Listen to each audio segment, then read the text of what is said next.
चाहिए श्री सेवक ऐसन चाहिए श्री राम के नु हो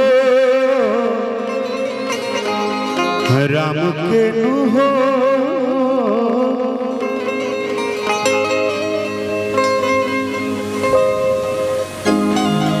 कि जब से लागता कि तू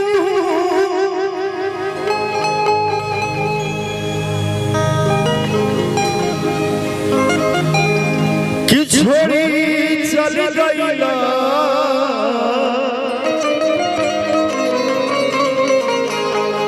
हनुमान हो।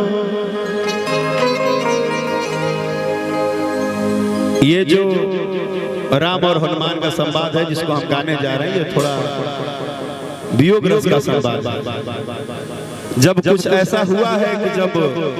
सबको लोग दिख रहा है लेकिन ये कुछ देर के लिए नहीं दिख रहे हैं, और कारण क्या है कि एक हमारे छोटे का भाई ओह पर दुख नहीं सहाय बान लागल बाटे ऐसन अब तो विपदा के हटाई कि जाके कोई से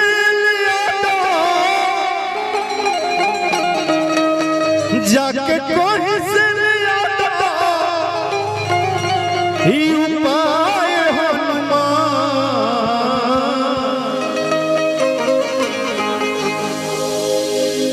कुछ हर की कुछ बबुआ यही जा हो जाए हनुमान कि कुछ बबुआ यही जा हो जाए हनुमान कुछ बबुआ यही जा हो जाए हनुमान कि परल बड़े छोटा भाई बात कैसे बताई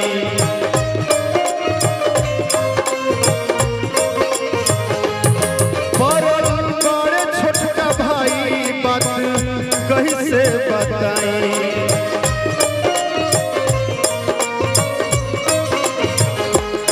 तू ही जाके लगा दो तू ही जाके लगा दो ना भाई हनुमान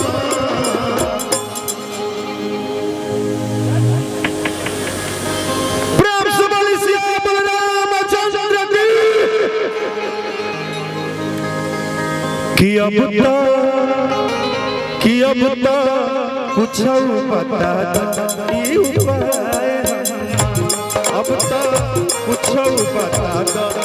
उपाय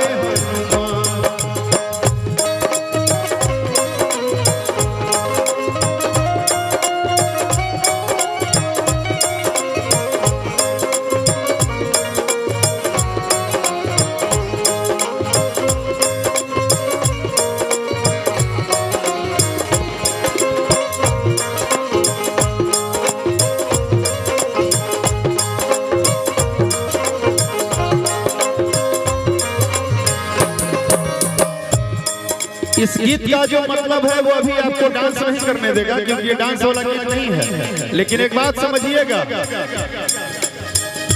भगवान भी अपने भाई के लिए इतना कभी कभी करुणा हो गया था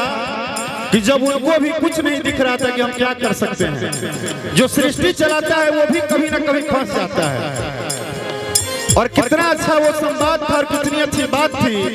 कि जो सेवक है वो कहता है कि आज श्री राम ही हमसे कह रहे हैं, हम करें तो क्या करें, उतना समझदार भी नहीं है। और कहते हैं हनुमान जी जाई कौन पहाड़ी हमर बूझी लाचारी जी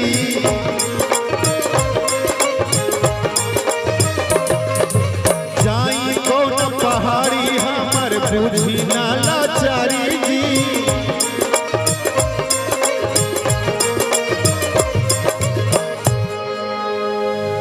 कहे हैं प्रभु से जब हनुमान जी कि का पतई का सोना चांदी का पतई का सोना चांदी बाग बाग में धारी जी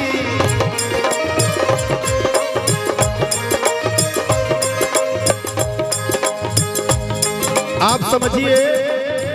कि हम लोग जिस युग में हैं, इस युग में सिर्फ डांस माहौल चलता है, लेकिन ऐसा माहौल तो होगा ना कभी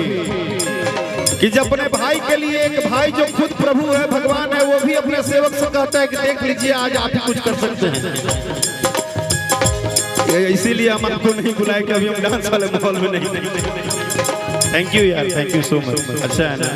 इस फील को समझ रहे हो, ये अच्छी बात है। दुनिया को संकट हटाने वाला, दुनिया को संकट, सबका संकट दूर करने वाला संकट में पड़ा है कि हम पहाड़ पे जाए तो कहाँ जाए,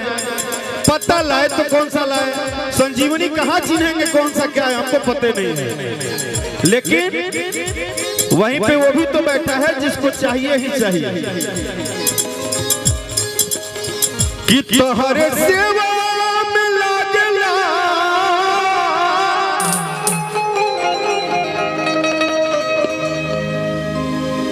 कि तोहरे सेवा में लागला, हरि अनुमाई हरि जी।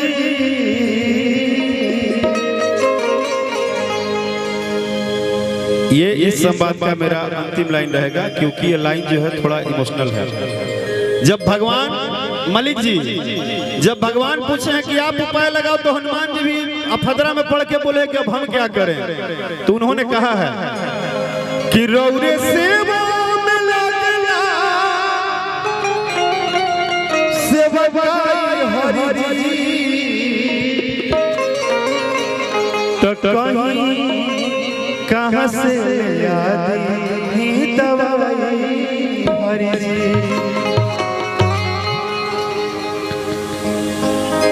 लेकिन आप जब खड़ी होगी